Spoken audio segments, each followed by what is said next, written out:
Greetings. This PowerPoint will focus on the reading for this week, some of which includes some Carpe Diem poetry from the 16th century.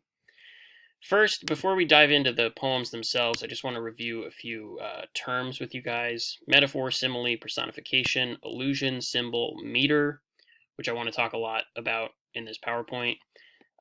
Repetition, ha ha ha. Rhyme, refrain, and stanza. And this is just to kind of give you some vocab for talking about poetry. One of your assignments this week is to actually analyze one of the poems, a poem of your choice. So I just want you to know kind of what I mean when I talk about these different things and ask you to identify a metaphor or a simile. So again, a metaphor being a comparison of two things without using like or as. Simile uses the phrase like or as. Personification grants human qualities to inanimate things. An allusion is a reference to a classical literary reference. A symbol is an image imbued with metaphorical meaning. Meter is the description of the syllabic pattern of a line of verse. An example of meter would be iambic pentameter, and I have some other slides here to kind of explain different forms of meter. One of the things I do want you to do, which with whatever poem you decide to focus on this week, is determine what the meter of the poem is. Rhyme is kind of paying attention to the way that the words end at the end of each line. And to recognize a pattern based on that. So an A-B rhyme scheme, the first line might end with rain, and then the third line might end with main or something like that. So you can kind of identify the way that the rhyme pattern is repeating.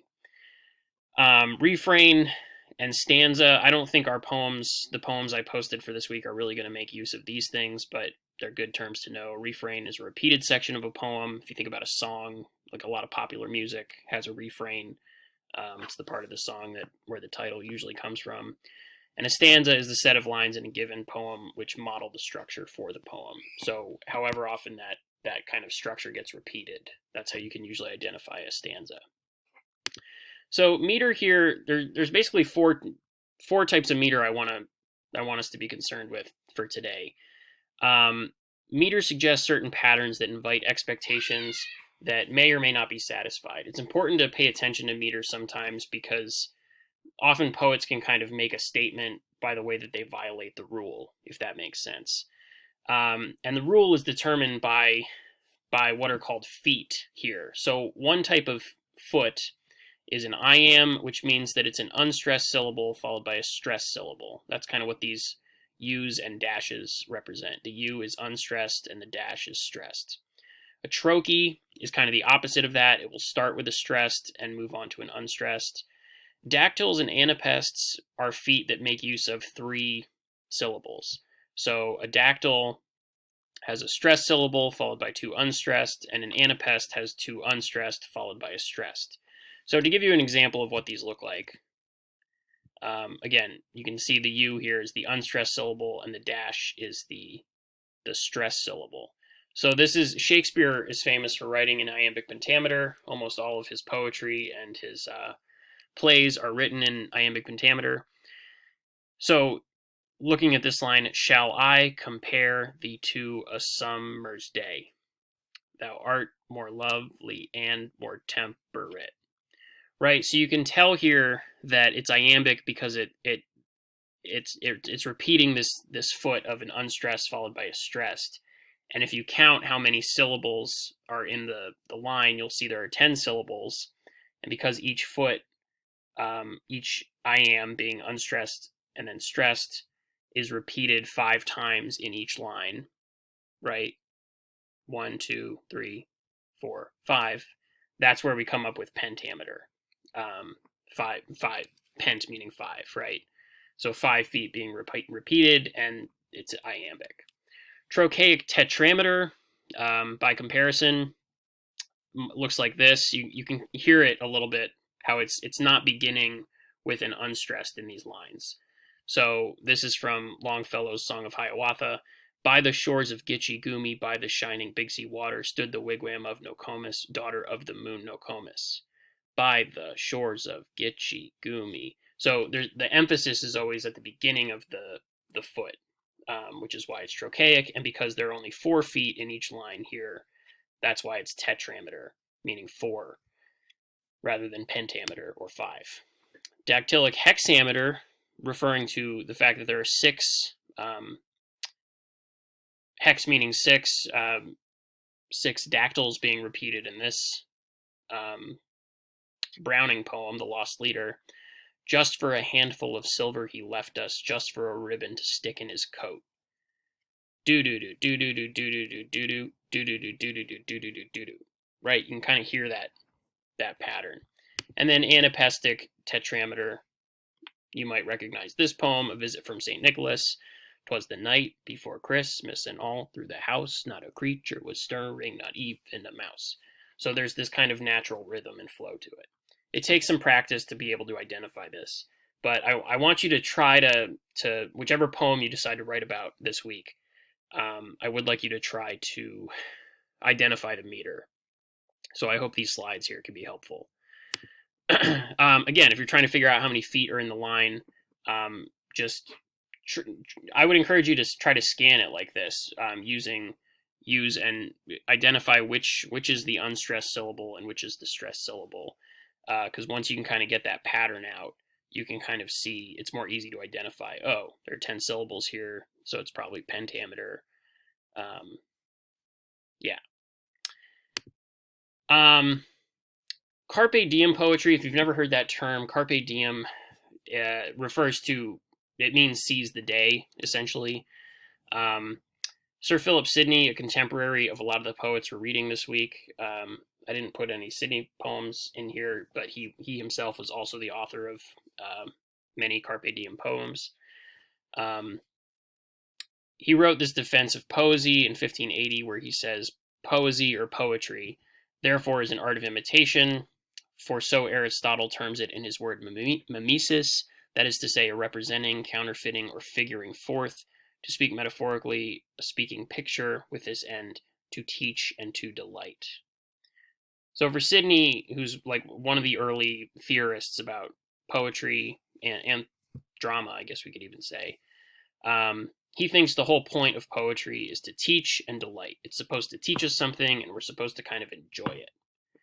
But Carpe Diem poetry kind of overturns that convention. Yes, I think we're still supposed to enjoy Carpe Diem poetry, but it's not really teaching us very much. You can kind of summarize the genre in this way. Carpe diem, again, means seize the day, comes from Horace. Poems of this genre often center around a male speaker trying to convince a woman to have sex with him, and the speaker also aims to defy social moral conventions, to confront mortality, and seeks to deny the inevitability of death. It's the same idea of YOLO, right? You only live once, so eat, drink, and be merry, for tomorrow we die. The whole theme of Carpe Diem is kind of wrapped up in that idea. So these poems are meant to be enjoyed for their meter and their language. They're kind of meant to be read out loud. They're meant, the way that they sound is part of what's supposed to be enjoyable about them. And this week I don't think I've posted all of these, but these are some examples of some Carpe Diem poems. And I included basically direct links to, I think, 1, 2, 3, 4, 5, 6 poems. So I'd basically like you to choose one of these Carpe Diem poems, and then one of your assignments this week is to go to this study guide, and based on that poem, answer the following questions. So I want to try to model how to do this, maybe with John Donne's Flea for a moment. But basically, we're trying to summarize what the poem is saying, like identify who the speaker is, who's being addressed, who are they speaking to, and what are they trying to convince the speaker to do. Again, 9 times out of 10, it's kind of a sexual argument. It's So maybe I'm giving away the answer to number one here, but see if you can identify it on your own. And the second thing I'm asking you to do is try to just scan and identify the meter of the poem. So if you choose the Johnson poem, it might look like this: "Come, my Celia, let us prove."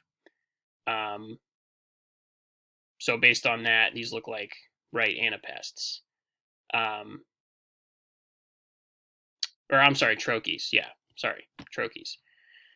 Then I want you to pay attention to some of the imagery of the poem, if there are any metaphors or similes being used. Again, the flea, which I want to look at in a moment, is basically a giant metaphor, because the flea is kind of representing something that's not just a flea. And then try to identify the rhyme scheme, and then explain how the meter or rhyme scheme are helping to kind of make the speaker convincing. This is a tough question to answer, but I want to suggest here that the meter isn't just, it's not just like being arbitrarily kind of chosen by the author. It is serving some kind of purpose. So if we take a look at the flea here, John Donne's flea, and I just want to look at the first stanza, I guess, because this repeats 3 times. He says, "Mark but this flea, and mark in this, how little that which thou deniest me is. It sucked me first, and now sucks thee, and in this flea our 2 bloods mingled be. Thou knowest that this cannot be said, a sin, nor shame, nor loss of maidenhead. Yet this enjoys before it woo, and pampered swells with 1 blood made of 2, and this, alas, is more than we would do." So again, if you assume that this is a speaker speaking to a woman and trying to convince the woman to sleep with him, that's basically what is going on in this first stanza. But why bring up this idea of a flea? He basically, what he's saying here is, look at this flea, like, look, there's a flea on the table. And in that flea, think about this idea.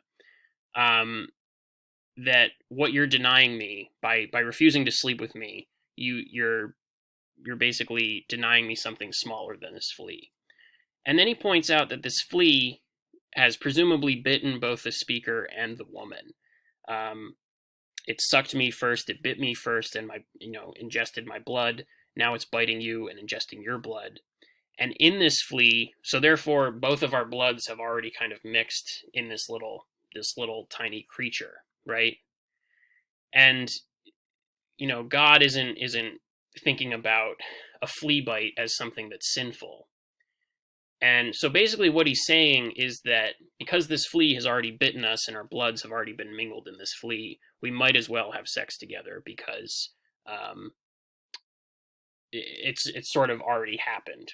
Our bloods have already mixed in this creature. And he actually says that this flea bite is more than we would do, right? The way that our blood has been mixed in this animal, or in this insect, is like worse than anything we could do on our own. So again, what I'm asking you to pay attention to here is partly the rhyme scheme. So if you just look at the end of the words that end each line, this is, that's supposed to rhyme. The, be, that rhymes. Said, maidenhead, that rhymes. Woo, to, do. So the way you would scan this is A, B, B, C, C, D, D, D. So that one's pretty easy to identify. But then in thinking about the meter here, mark but this flea, and mark in this, how little that which thou deniest me is. What's interesting here is that the second line here actually has more syllables than the first. But if you go through the poem and try to scan it, I think you'll find that this is kind of iambic, right? Mark but this flea, and mark in this. So that has 4 iambs. So just do your best with this assignment this week, and I look forward to seeing how you guys break down these poems. All right, I will check in with you soon. Please don't forget to watch the other lecture this week as well. All right, thank you.